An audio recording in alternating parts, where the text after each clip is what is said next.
that's the lineup, and let's talk a little bit about Ring of Honor, and then I guess we have to review SmackDown as well, so let's get into it. This show was called ROH Rising Above. Rising Up, or Rising Above. Rising Above. It was Rising Above. I only know that because then we mentioned tomorrow night we're going to go see Tulalip Sinking Below. May very well be. You know, I think that I just had my hopes up by all of the press that this show got beforehand about how it was the best show they'd ever put on pay-per-view, and the main event was one of the best matches of the year, and I was sitting there thinking, this got to be a goddamn good show to beat Man Up, and in the end, didn't beat Man Up. That was a significantly better pay-per-view. I thought this was a good show. I thought that the main event was very, very good. I gave it 4.25 stars. Maybe it was a little better than that, but that's what I gave it. And rest of the show, a lot of good stuff. There was certainly nothing bad on the show, but I don't know if I could call this, and I guess maybe I'm looking back some of the DVDs we watched, which were awesome. I get the DVDs and the pay-per-views sort of run together after a while. I don't know if this was the best pay-per-view. It wasn't the best pay-per-view. The main event may have been the best match, but I think that the latter match was better. But anyway, you know, it was a thumbs-up show. I did notice, if there's any criticism, which you might as well get out of the way first, this show in no way is designed for your average fan. You don't say. When they talked about, well, I mean, this was one of Gabe's ideas early on was, well, there will be, if we put this on pay-per-view, they will have commercials on the pay-per-view channels. Maybe some fat guy will be on his couch at 2 a.m. eating chips, and he'll see this pay-per-view, and he'll buy it, and then he'll be a Ring of Honor fan after that, and he'll start buying the pay-per-views or the DVDs and such. And I always thought this wasn't going to work. And watching this pay-per-view, it really jumped out at me that they're either going about this the completely wrong way, or they now understand that the only people buying these shows are hardcore Ring of Honor fans. Because it really hit me in the second match on the show, which was a tag team scramble. I don't think they mentioned a single team that was out there. They were throwing out names. There were bodies everywhere. There were people flying around.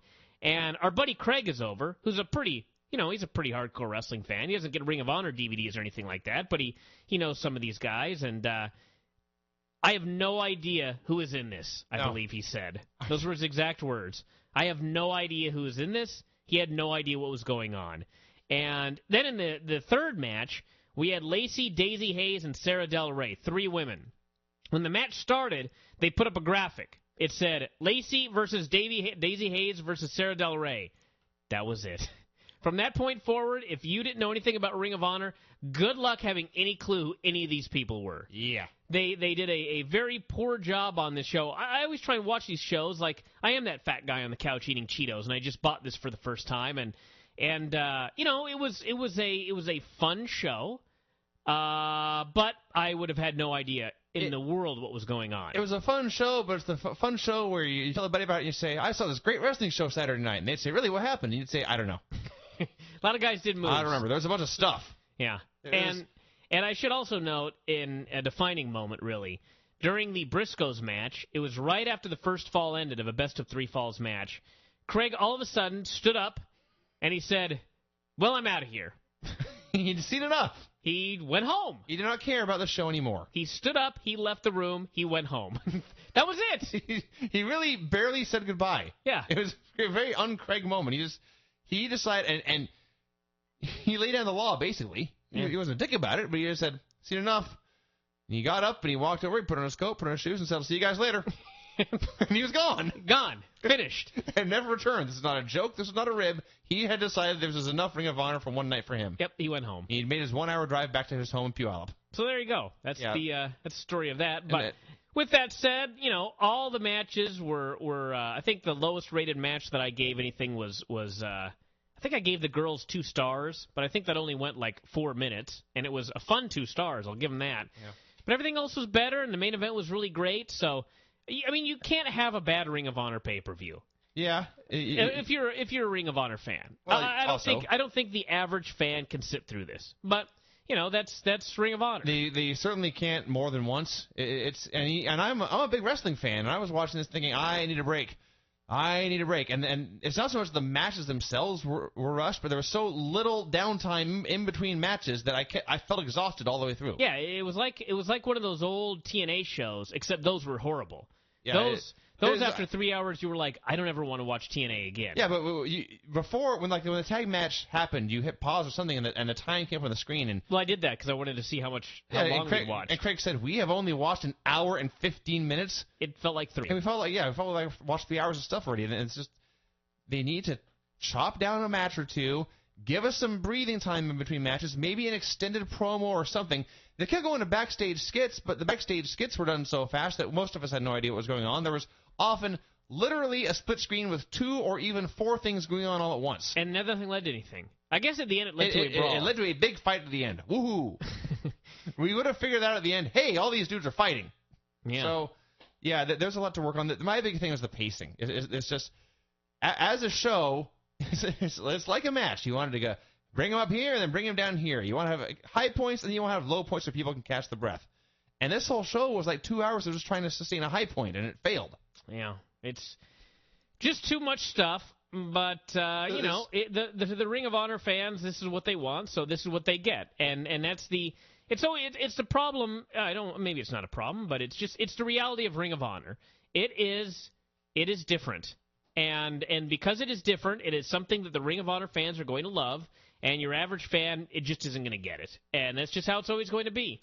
And if they tried to cater to the average fan's not going to find Ring of Honor anyway, so it doesn't matter. Yeah. They need to cater to their audience, and this is what their audience wants, and so it was great.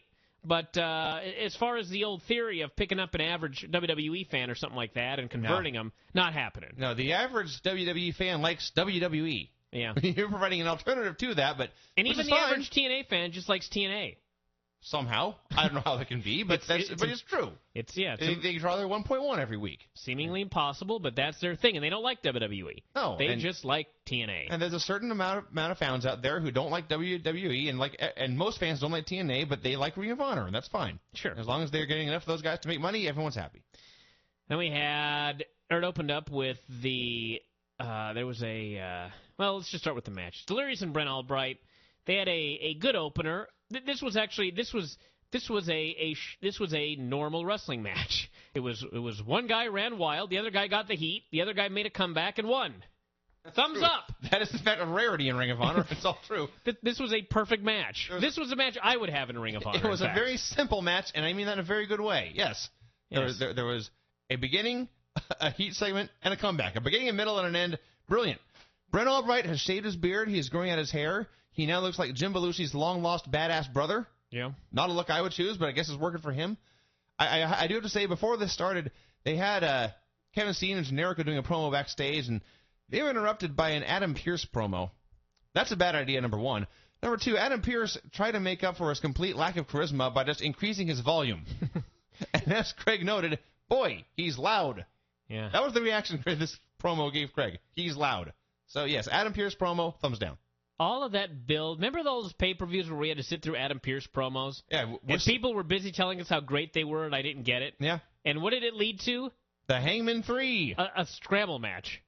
That's it. Well, let me get into that scramble match then. Well, let's finish off this match here. Delirious did his big comeback. That's true. We just said it was good. We didn't see what happened. And hit the panic attack, the Shadows over Hell, put on the Cobra stretch. They did a few more near falls, and Delirious pinned him with a small package. Like I said, thumbs up. My kind of match. This was good. And then all 4 of the Hangmen 3, unless my math is poor. Oh, no, that's right. Attacked Delirious. Then Generico and Kevin Steen. Then Age of the Fall. And then Vulture Squad. Right. And this was when Craig said, and I quote, "This is ridiculous." It was just wave after wave of men. I also had to give up. I just quoted Dave Prazak, who said, and I quote, "Bodies are flying everywhere." That was, yes. Only way to describe this. Exactly what was going on. And then a tag team scramble began, and I thought, okay, there's 4 teams here, but most of those teams have at least 3 men.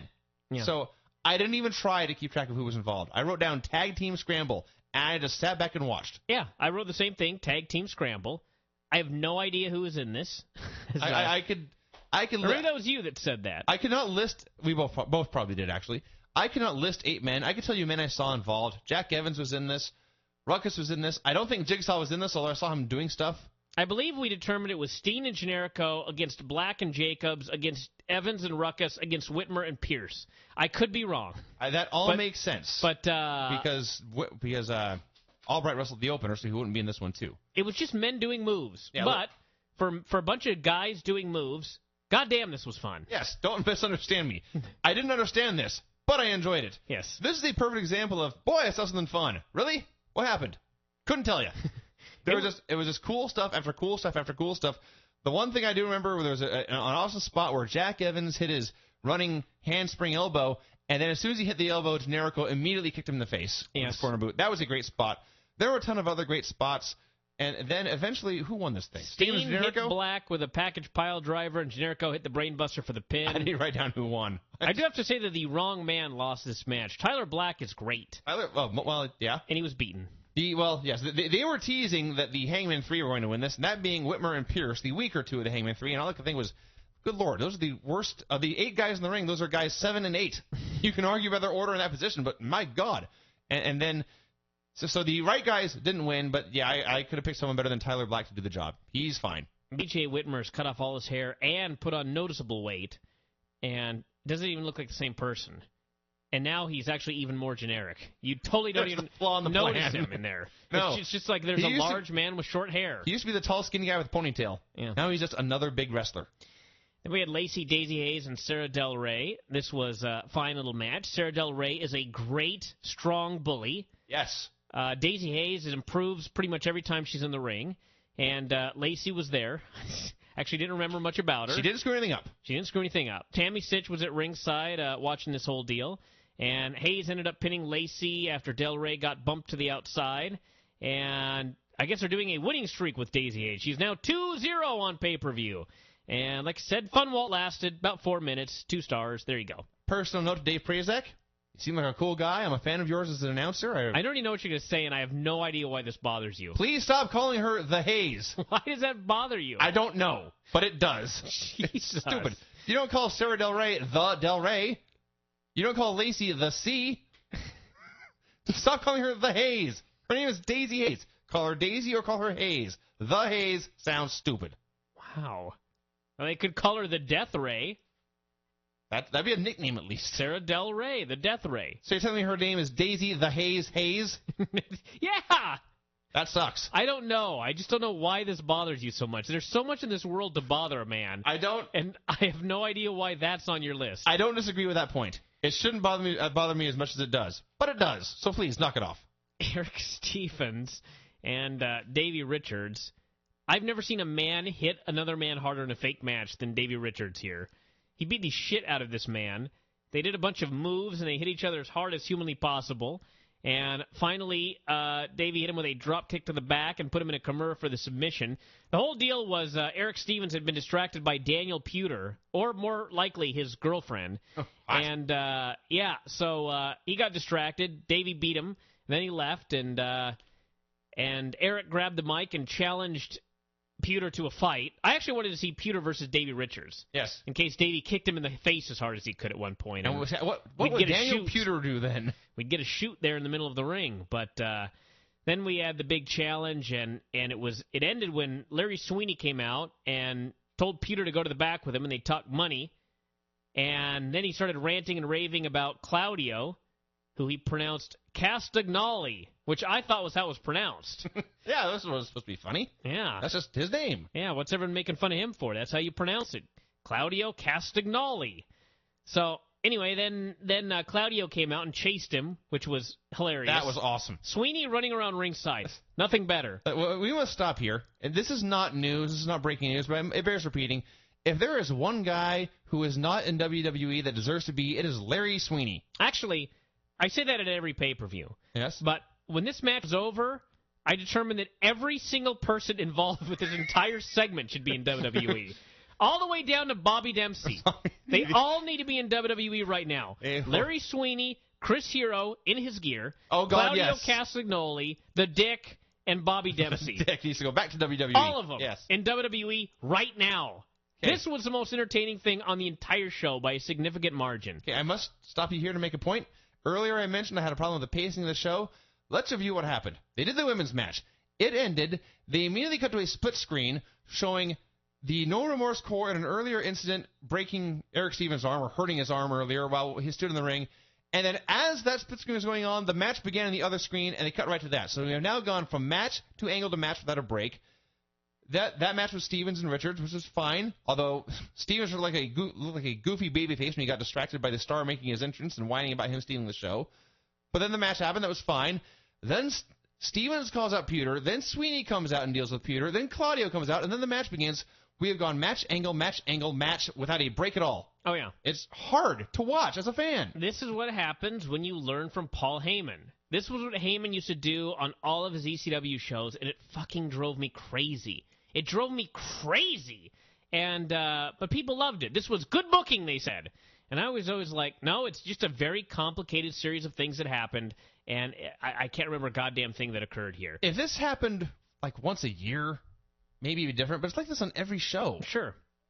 One thing after another. A long chain of stuff happens. A bunch of dudes were there. I don't remember any of it. Now, with that said, this was, as noted, the most entertaining thing on the entire show. From when Larry Sweeney came out to this match, to the time the match was over, yes.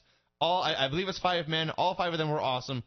Chris Hero had the most spectacularly bad wrestling gear I have ever seen. And I say that keeping in mind he was wrestling a guy who was wearing brown glittery pants. Yes. That's amazing. Chris Hero had, I believe, was a purple top, forest green pants, and then below the knee on only one leg there was like this purple sleeve. Yes. He looked at the mirror and said, I don't look ridiculous enough. Somebody give me some more purple fabric. I'll put it here on my left shin. Yes. Awesome. Then they had the match, and it was exactly what you expect. Chris Hero did all his wacky flips. Claudio Castagnoli is an amazing athlete. He's gigantic. He's like Billy Gunn in that he's huge, but he wrestles like a much smaller man. Only somehow he's better at it. I can't believe you just compared Claudio to Bill E. Gunn. I'll make a stranger comparison later, believe me. But yes, he's. But it's the same thing though. They're deceptively large. Like Billy Gunn's a giant who doesn't wrestle that way. Claudio's a giant, especially in Ring of Honor, who wrestles like your standard masked luchador. Yeah. And he can. And then once in a while he will break out a huge power spot, like in this one where I hear it was going for a triangle choke or something, and Claudio turned it into a deadlift cross-arm powerbomb, and Hero's a big dude. Oh, yeah. That was mighty, and the whole match itself was fine. Why don't you discuss some of the comedy they did with Dempsey and the Dick? Well, they just, I don't even remember any of the comedy. There was a bit where they did plenty of good stuff. Hero was on the apron, and Claudio knocked Hero off. Hero somehow landed on Bobby Dempsey's shoulders in like the road warrior position, and so Claudio hit a big tope. Keeping in mind Claudio is 6'5", and all 3 men fell to the ground. It was awesome. Yes, this was a fun match. Claudio won, so he does not have to quit ROH or whatever the angle was. They talked about it a bit, but didn't play it up much, so there you go. Age of the Fall promo. Nothing matters except for the Necro Butcher promo, where he used the terms "damn dirty chicken farmers" and "West Virginia, son." West Virginia, son. He was also wearing a Crusaders for President shirt, which said underneath, was it strength through peace or peace through strength? Strength through peace. Strength through peace. Excuse me. Yes. Necro Butcher. 3 times I watched this. I cackled each time. I have never seen him do a promo before. This ruled. It was awesome. Those of you that haven't listened to it yet, go in the archives and listen to the Necro Butcher Figure 4 daily. It don't get no better than that. Takeshi Morishima and Bryan Danielson. Danielson gigged, and a lot of you might remember in the old days, back in the day, when Ric Flair was going to bleed, he wore a white shirt. Bryan Danielson has one-upped him by just being as white as a man can be, and that made this blood look even more dramatic. And Morishima beat the holy shit out of him. Of course, Danielson made his big comeback. A bunch of stuff happened, and finally Morishima kicked him in the nuts. It was a relaxed rules match, so the ref gave him a warning, and Morishima ignored it and stomped on Danielson's balls and then threw down the ref for the DQ. Dudes hit the ring. Bryce Remsburg took a backdrop driver, and then Danielson went after Morishima's eye with the ring bell hammer. An eye for an eye, everybody. So finish was shitty, but it didn't feel nearly as cheap as a TNA or WWE DQ finish. And 3 1/4 stars or so was a real fun match. And you're not going to have a bad Bryan Danielson match. That may actually be impossible. Yeah. There was, you talk about the good old days about how guys would wear a white shirt when they bleed. There would also be, guys wouldn't bleed just for the heck of it. They would not bleed and then wrestle the exact same match. Bryan Danielson got busted open here. First of all, he got busted open by the flat of a table. That was awesome. No. And it happened 30 seconds in, And all of a sudden, he began to sell in an entirely different manner. He was bleeding like crazy, and he was not selling exhaustion. He was not selling like he had a hurt head. He was selling delirium.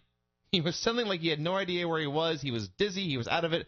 Because, you see, he had suffered this grievous head wound that had thrown everything off. And it was not a standard Bryan Danielson match. It was still great, but there was a clear sign that this guy's bleeding. That means he's in deep shit now. And then Morishima beat the fuck out of him, and that meant he was even in even deeper shit. Danielson made his awesome comeback. They did the finish. Had a shitty finish, but this was not there to have a great match. This was there to be entertaining for 5 minutes, then build us something down the road, and it did a great job of that. Briscoes, Rocky Romero, and Roderick Strong, best of 3 falls match. The gimmick was that the Briscoes had won 4 straight matches in 2 straight falls, so this was now 8 in a row. And I don't know if the crowd was getting burnt out or if this was just weak challengers in Romero and Strong, but not a lot of heat early. Very back and forth. And I think the other problem is the Briscoes always finish their matches with all sorts of nutty stuff. And so early on, when they're just doing normal, not nutty stuff, it's hard to get into it. But lots of near falls at the end of the first fall, and then Strong and Romero hit a knee to the face Doomsday Device. Strong hit a sit-out powerbomb for the pin. Crowd was not happy to see the streak broken. They booed very loudly. And then we had the fall 2, and this was when Craig just up and left. And that was that. Short fall, Briscoes made a karate-rific comeback, and Strong went for a second Gibson driver as the finish of the first fall, but Jay swept his legs and rolled him up for the pin, and crowd chanted "man up," so it was 1-1. And, of course, third fall, the Briscoes hit the Spike J Driller for the pin, and it was fine. Not to the level of most Briscoes matches. Probably a 3-star match. It was a good match, but nothing you'll remember next week. It was definitely Briscoe-rific in that here in this three falls match, they did 2 hot tags in fall number 1. They just kept getting the heat under Briscoe. He would fight back and make a hot tag, and this repeated this over and over again. I actually counted 4 hot tags in this match. That may be a record, and by the 4th one, boy, did the crowd not give a shit. No. There was actually a hot tag where Roderick Strong got the tag, and he had a look on his face like he was bored. Yeah. He got the tag, and he showed no emotion, and he almost looked kind of upset, like he was getting this tag, and he just slowly got in the ring, and the match went on. And shortly thereafter, Mark broke free. Mark tagged in Jay. Jay ran in, and he's running wild, and the building is silent. Yeah. So, yeah, I mean, again, there's a lot of cool stuff. They did a billion moves. They hit each other a lot, and the Briscoes won. If you're a Briscoes fan, hey, this is probably right up your alley. Craig left during this. I didn't blame him. Yeah. I don't ever need to see this again. Nigel and Austin Aries for the ROH title. Nigel got a split reaction. There were some chants of Nigel and some people saying, "Fuck you, Nigel." Yes. They shook early. Earlier, when I compared Claudio to Billy Gunn, I would also compare Nigel to John Cena. He was getting the Cena reaction here. Nigel, the Billy Gunn comparison was far weirder, I will say. But yes, there was "fuck you, Nigel" chants, "let's go, Nigel" chants, and it was very passionate both ways. Nigel's the champion. Cena will be the champion soon enough, I'm sure. So there you go. Now, for those of you that recall, there was a incident where a fan wrote a very angry note on the Observer website about how Nigel had suffered a concussion, and Nigel ended up responding, in fact, to this. That was all about this match. This was the match in question. And what happened was, and first off, this was a stupid spot. Okay? Oh, God, yes. Nigel ended up outside, and he's yelling at the fans, "Fuck you, people," or whatever. And he's got his back to the ring. That's important. Aries decides now's the time to give him a tope. Topes him right in the back. Nigel, of course, with his back turned, can't see it coming. And Nigel goes headfirst into the guardrail and is split open, breaks his nose, and suffers a concussion. Bad times. No fun. No fun at all. And the thing is, I don't know how this could have gone any better. Well, This is a stupid spot. I'll tell you how it could have gone better. Nigel, well, this is what he explained in his letter to the Observer site, was he was going to be closer to the guardrail so that when he got hit, he would already be against the guardrail. I see. And just, there'd be a crash or whatever. Instead, he was too far away, or he hadn't gone close enough at the time. But anyway, he smashed into it, and all of these injuries occurred. And this was about the first 2 minutes in. He was clearly fucked up for a little while there. Match continued. And I can say a lot of things. We've said it all before. Everybody knows the story. The way I look at it here is it's done with. It happened. It's in the past. All you can hope is that these guys learned a lesson from this match and that shit like this doesn't happen again. Me personally, if I suffered a concussion during the match, I don't give a fuck, especially in Tulalip. I'm done. There is a difference between doing a main event on a pay-per-view and wrestling in the Tulalip Championship wrestling main event. I'm done, all right? Yeah. I need my brain. I need my brain until the day I die. That's true. I do not need to go 10 years without my brain. You do not have a backup brain. No. I need my brain until the day I die, and I need to protect it. And I would hope that everybody else would think the same thing, but obviously some of these guys, in the heat of the moment, they do certain things. I don't think they should, but as I said, this happened. What happened, happened. Nothing that can be done about it except not doing it in the future. The only thing I can really say about it is the one time when I think I got a concussion in the match. There was a period where I got hit with a body press, my head bounced off the mat, and the last 5 minutes of the match, I don't remember. That's a concussion. That's a concussion. Okay. I got through everything fine somehow. I was aware I was fucked up, and I remember thinking I knew what was going to happen at that moment. I had no idea what had just happened, and I had no idea what was going to happen next. But I could get through everything fine, and we had a planned finish we all went through, and everything went fine. And we got to the back, and I just looked around, and I thought, what am I doing here? So, knowing Nigel was in that same frame of mind, he was not in the frame of mind to think clearly and think, I should stop wrestling now. No. So this is the job of the referee or the other guy. That puts the onus on Aries and the referee to say, perhaps we should take it home now. Yeah. And we'll worry about worry about everything else later. Let's just make sure everyone's okay. There was another match. Aries did, for the first 5 minutes or so until Nigel got his act together, Aries was extremely light with him, which is good. I applaud that. There was another match. I can't remember who it was, but this is a good example. I think Delirious was in it. I forget who the other guy was, but one of them suffered a concussion, and so the other one tried to take it home by pinning the guy. And he kept kicking out? He kept kicking out. That happened to me once, too. I was wrestling Mr. Sexy, and he decided to take a flip bump off a clothesline. This is dumb. And he got himself knocked out. And so I tried to go to the finish, which was going to be a sharpshooter, and he would not turn me over. And so he got me on my back, and he crossed crossed my legs and wrapped one in his arm, and he just stood there, and time froze. And I tried to twist over and pull him with me, and he wouldn't go. And finally, Tim had to send Stefan Avalanche out there to kick our asses. He should have just tapped. I should have just tapped. You're right. So, and that time especially, I had far less experience in Austin Aries here. So, sometimes shit just happens. Yes. And you can't blame the concussed guy for not dealing with it correctly. There's also, I should note that in that letter, the fan was very upset that later Nigel had took a brainbuster on a guardrail. And I watched that spot, and I was like, his head didn't even fucking come close to that guardrail. That fan was, in fact, a mark. And his head did not come close to the guardrail, and if it had, it dropped from a height of about 3 inches. Yes. Austin Aries was very protective on this brainbuster guardrail. They had a good match, I guess, best way to put it. But, yeah, lots of good stuff back and forth, and the finish was brutal. Nigel has a new arm submission that is called, and I quote, the arm submission. You know, when the match started, I hated that. By the end, I was totally into it. That's the Nigel McGuinness, the character, would do. I'm going to call this hold the arm submission. Yes. So he put on his arm submission, and Aries broke free with a kick to the head. And as he was stumbling to his feet, he turned around right into the lariat of death for the pin. And he took this bump that I cannot even explain. He flipped upside down and landed on his neck, not on his head or his shoulder. I think he somehow managed to land just on his neck. Yes. His the head side was of his neck, mind you. Twisted in an unnatural manner, and it was the most brutal bump I've ever seen, and thank God he was pinned.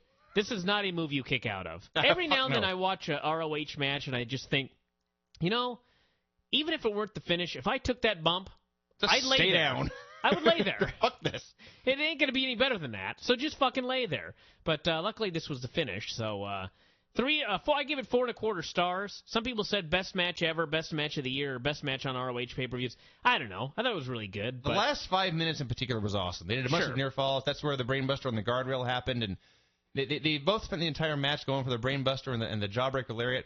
They've now gotten the jawbreaker lariat over to the point where it's like Jake Roberts' DDT, wherein if he hits it, it's the end. But he has to try it about 5 times before he finally hits it. And part of this, of course, it has that delayed reaction with the loop-de-loo and the ropes. Guys have lots of time to counter it. he tried this about 5 times, and he always got lariated or Austin ducked or Austin kicked him or something. And he finally hit it at the end and won. So it's a real easy story to tell. You know, everyone knows. Everyone's sitting there watching. Is this the lariat? Is this the lariat? Here he goes. Oh, he didn't get it. So that's good. And the last 5 minutes was awesome. The first 30 seconds or so with the tope was stupid. The middle part was good. There's your match. Thumbs up show. Thumbs up show. Thumbs up, especially for the main event. You're not going to have a bad ROH show. So those of you that can get it, meaning those of you not in Canada, get it. It's only $14.95 or something like that, so you'll have a good time. And afterwards, a riot broke out backstage, and then they showed a close-up of Nigel, whose face was not red. His face was not purple. His face was black. Bad day. He got fucked up. Bad day for Nigel. Let's play one song, and then we'll wrap up with SmackDown and end this fucker.